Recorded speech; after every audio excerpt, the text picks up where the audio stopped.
Momento do Discipulado.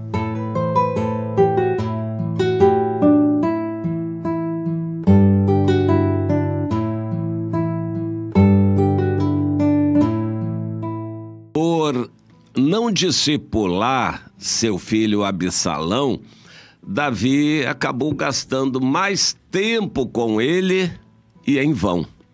Isso é que é triste, a gente trabalhar em vão e se esforçar inutilmente.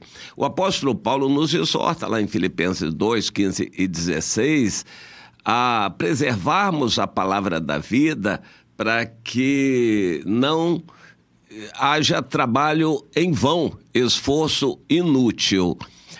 É triste a gente pensar nisso. A pessoa dedica muitos anos a trabalhar para a igreja e em vão.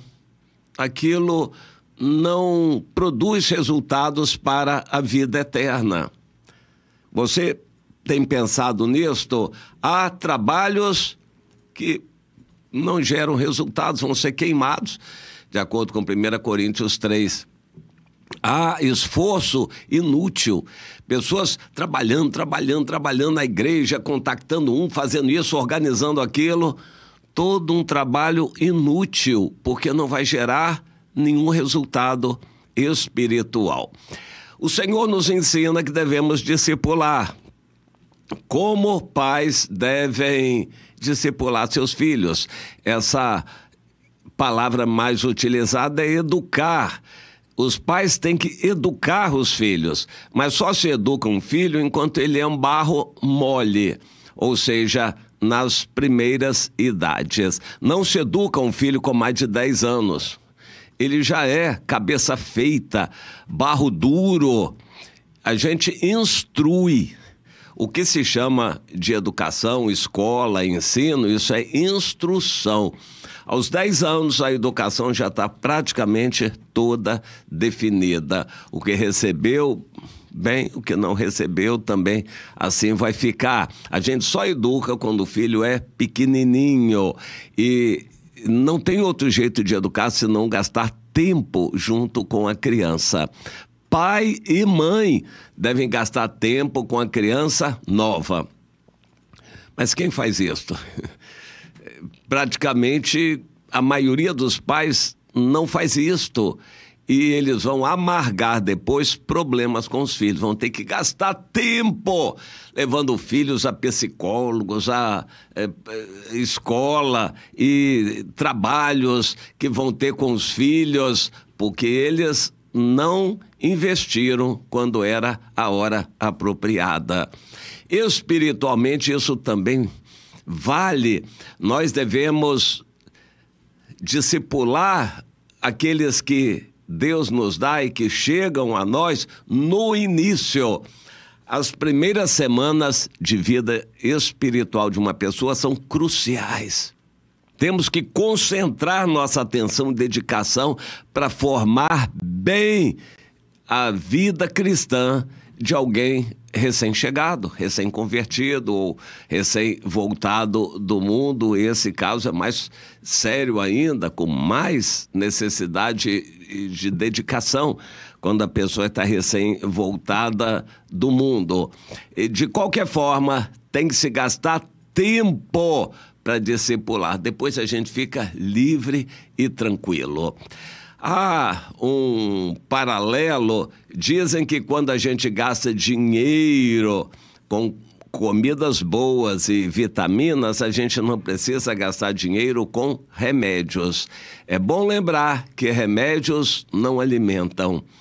Remédios visam combater alguma doença, algum defeito, alguma falha no funcionamento do organismo, embora em muitos casos com efeitos colaterais, pode corrigir, mas pode deixar sequelas. Remédio não é o natural, o objetivo da natureza. A pessoa precisa se alimentar bem e se suprir de vitaminas necessárias, isso para não ter que gastar remédio. Não só para isso, mas para ser feliz. Mas tem que ser na época apropriada, tudo no seu momento. Espiritualmente, quando alimentamos bem o novo crente, o novo discípulo, ele vai ter sede pela verdade, depois vai acabar se alimentando sozinho, vai crescer espiritualmente, vai nos trazer alegria, vai ajudar a cuidar de outros, vai saber como cuidar de outros, é só alegria que ele vai nos trazer. Davi não cuidou dos seus filhos, por várias razões. O momento era difícil, Davi estava fugindo de Saul, ele não tinha uma casa própria, ele não teve uma família própria. Por circunstâncias, Davi arranjou várias mulheres e, ao invés de uma, ele teve várias famílias. E quando estava fugindo, tudo era adaptado. Então, tudo dificultou Davi educar os primeiros filhos. Entre eles, o Absalão, que acabou sendo dor de cabeça para Davi. Arranjou problemas, ocupou muito tempo, desviou a atenção de Davi de outros problemas que ele poderia estar ocupado em resolver. Absalão foi dor de cabeça para Davi, mas com a permissão de Deus, para que não só Davi aprendesse lições importantes, como nós também hoje pudéssemos analisar. Meu irmão, não se esqueça dessas passagens, por exemplo, segundo Samuel, no capítulo 14. Não se esqueça do que Deus nos ensina na Bíblia.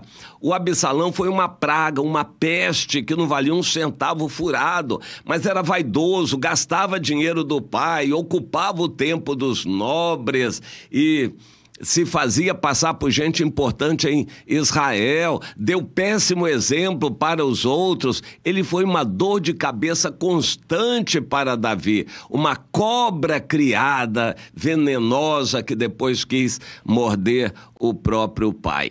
Absalão era isto porque Davi falhou no início em educá-lo, em discipulá-lo. Quando Absalão morreu, foi o grande livramento de Israel, foi um alívio. Porém, Davi chorou, sentindo a sua culpa na morte do Absalão. E foi muito interessante tudo aquilo. Davi aprendeu muitas lições e nós aprendemos com ele também. Davi era muito falho, mas as falhas dele servem para nos advertir, nos orientar. Você tem aprendido com isto? Se você não gastar tempo com seu filho novo, você vai ter que gastar muito mais tempo com ele adolescente ou adulto, dando trabalho, problema para você. Se você não gastar tempo com seus filhos nos primeiros 5 anos de vida, você vai ter que gastar muito mais tempo com eles mais tarde, tentando apagar fogueira e, enfim, lidando com problemas e sem resolver, porque depois que a cabeça da pessoa foi feita, ele se enveredou pelo caminho do mal, todo o trabalho é em vão, todo o esforço vai ser inútil, porque a gente não muda a cabeça de uma pessoa assim. É triste isso.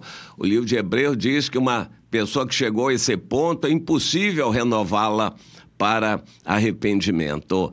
Para você não se aborrecer, não ter que gastar muito tempo, recurso, dinheiro, se exaurir, se cansar, se chatear com irmãos que vão ser como um Absalão, isso sempre vai acontecer. Então você invista no início numa triagem, numa conversa franca, em dar atenção, em corrigir erros possíveis, aparar arestas no caráter da pessoa. Invista enquanto é tempo, para você não ter que se aborrecer depois de gastar mais tempo, quando já nada mais adiantará. É triste a gente falar nisso, mas é a realidade que se abate sobre nós em família natural e em família espiritual. Meu irmão, você nunca será um crente que agrada a Deus se você não discipular e der atenção inicialmente a pessoas novas que chegarem ou pessoas novas que Deus coloque no seu caminho. Você tem se preocupado com isso? Você tem sido fiel a Deus nisto? Pense bem, meu irmão, minha irmã.